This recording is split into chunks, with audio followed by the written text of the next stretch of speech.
कढई छान गरम झाल्यानंतर त्यामध्ये 2 पळ्या तेल टाकलं, मोहरी टाकली आणि कांदा टाकून छान लालसर होईपर्यंत परतून घेतला आणि परतून झाल्यानंतर त्यामध्ये अद्रक लसूणची पेस्ट टाकली.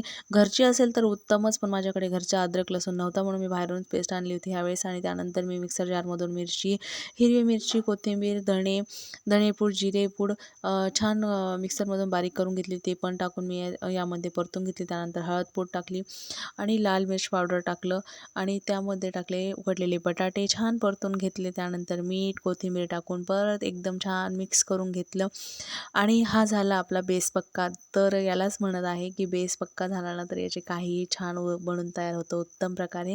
तुम्ही आता याचे पराठे बनवा, आलू पराठा किंवा बटाट्याचे वडे बनवू शकता किंवा सँडविचही बनवू शकता, काहीही बनवा, फक्त बेस तर एकच राहणार आहे.